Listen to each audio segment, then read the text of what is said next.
राणी राघवला मिठाई भरवण्यासाठी जाते तेव्हा राघव राणीचा हात पकडतो. तो सिंधूला विचारतो की खरंच दुसरं लग्न करण्याचा निर्णय सिंधू तू स्वतःहून घेतलाय का? राघव पुन्हा एकदा सिंधूला विचारतो, परंतु सिंधू त्यावर काहीही उत्तर देत नाही. राणी म्हणत असते की राघव, अरे तू असं का विचारतोयस? आणि तिने हा निर्णय स्वतःहूनच घेतला असेल ना? राघव म्हणतो की मला नाही वाटत की हा निर्णय तिने स्वतःहून घेतलाय. जर तिने स्वतःहून हा निर्णय घेतला तर ती एकदा तरी माझ्याशी बोलली असती. म्हणते की हो मामी, जर सीमाने हा निर्णय स्वतःहून घेतला असता तर तिने नक्कीच माझ्यासोबत एकदा तरी डिस्कस केलं असतं. तर राणी तिला म्हणते की तुला निर्णय सांगून घ्यायला तू काय घरची मोठी आहेस का? राजश्री सिंधूला विचारत असते की सिंधू, तू खरंच हा निर्णय स्वतःहून घेतलायस का? रत्नाकर देखील तिला विचारतो की सिंधू, तू खरंच हा निर्णय स्वतःहून घेतलाय की तुझ्यावर कोणीतरी दबाव आणतंय? सिंधू सर्वांना सांगते की दुसरं लग्न करण्याचा निर्णय मी स्वतःहून घेतलाय. राणी आणि रुक्मिणी खूपच खुश होत असतात. तर रुक्मिणी सिंधूला म्हणते की जर दुसरं लग्न करण्याचा निर्णय जर तू स्वतःहून घेतला असेल तर माझा तुझ्या निर्णयाला पूर्ण पाठिंबा आहे. कारण तसंही एकटीने आयुष्य काढणं काही सोपं नाहीये आणि या गोष्टीची जाणीव मला चांगलीच आहे. राणी रुक्मिणीला म्हणते की काकू, माझ्या मनात एक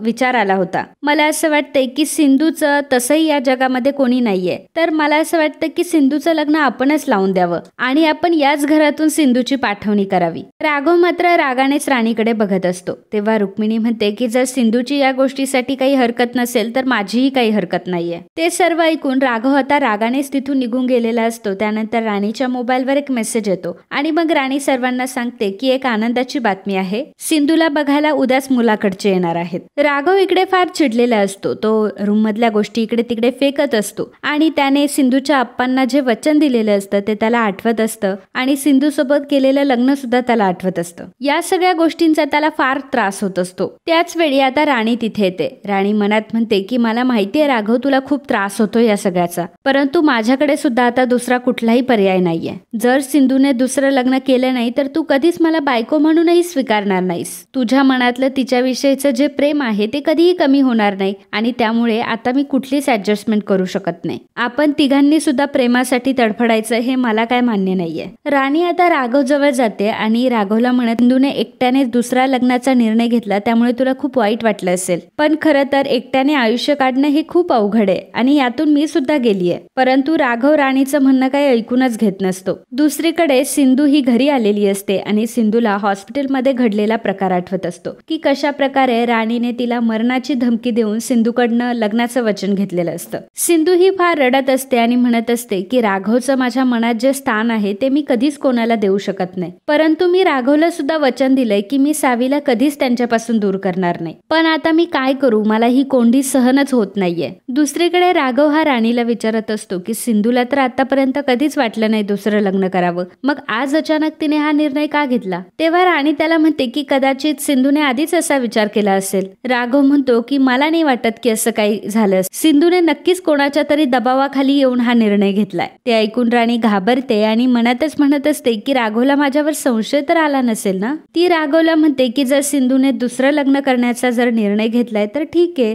तू सुद्धा दुसरं लग्न केलंयस ना? राघव म्हणतो की माझं दुसरं लग्न म्हणजे फक्त एक विनूसाठी केलेली तडजड होती आणि एक ऍडजस्टमेंट होती, पण तिच्यासोबत आता सिंधू सुद्धा आहे आणि सिंधूच्या या निर्णयाचा सावीवर काय परिणाम होईल? राणी म्हणते की सिंधूने नक्कीच सावीचा विचार केला असेल, कारण शेवटी एक आईच तिच्या मुलीचा विचार करू शकते. राघवचं राणीला काहीच पटत नसतं आणि राघव आता तिथून निघून जातो. तर राणी मनाशीच म्हणत असते की नाही राघव, आता मी काहीच तडजोड करणार नाही. दुसरीकडे राजश्री ही रत्नाकरला म्हणत असते की तुम्हाला सिंधूचं वागणं जरा विचित्र वाटत नाही का? रत्नाकर म्हणतो की हो, मी देखील त्याच गोष्टीचा विचार करतोय आणि सिंधूने तडकाफडकी दुसरं लग्न करण्याचा का निर्णय घेतला असेल? राजश्री म्हणते की हो ना, तिने आपल्याला ह्या गोष्टी आधीच सांगायला हव्या होत्या.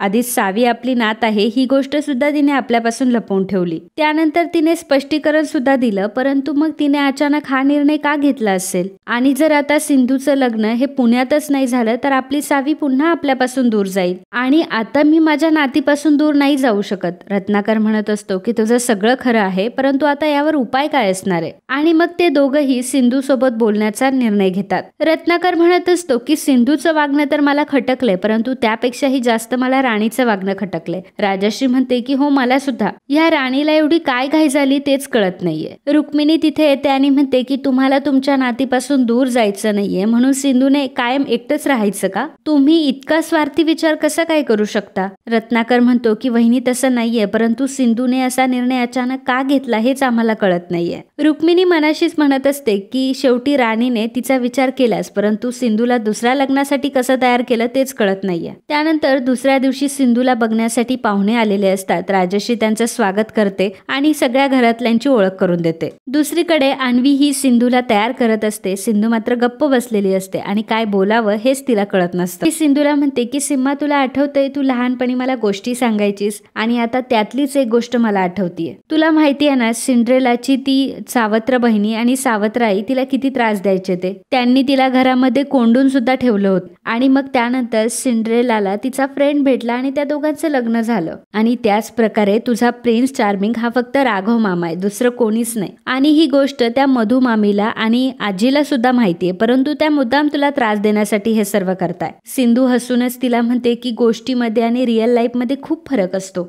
तेव्हा अन्वी म्हणते की नाही सिम्मा, तुझी आणि राघव मामाची लव्ह स्टोरी अगदी एखाद्या गोष्टीसारखी आहे. तुम्हा दोघांचंही एकमेकांवर खूप प्रेम आहे आणि तुम्ही दोघंही एकमेकांशिवाय राहू शकत नाही हे मला माहितीये. मात्र या गोष्टीवर सिंधू काहीही उत्तर देत नाही. आणि मित्रांनो, आजचा हा भाग इथेच संपतो. पुढील भागात आपल्याला पाहायला मिळणार आहे राघव पुन्हा सिंधूला विचारतो की तू कुणाच्या दबावाखाली येऊन हा निर्णय घेत नाहीयेस ना. सिंधू त्याला म्हणते की नाही राघव, हा निर्णय माझ्या स्वतःचा आहे. राघव म्हणतो की ठीक आहे, परंतु सावी ही माझी मुलगी आहे आणि तिचा बाबा मी आहे आणि जर तू तो हक्क माझ्या कडून काढून घेतला तर मला ते अजिबात आवडणार नाही. तर मित्रांनो, असेच मालिकांचे पुढील अपडेट बघण्यासाठी आत्ताच आपल्या चॅनलला सबस्क्राईब करा आणि हा व्हिडिओ जर तुम्हाला आवडला असेल तर व्हिडिओला लाईक आणि कमेंट करायला अजिबात विसरू नका. धन्यवाद.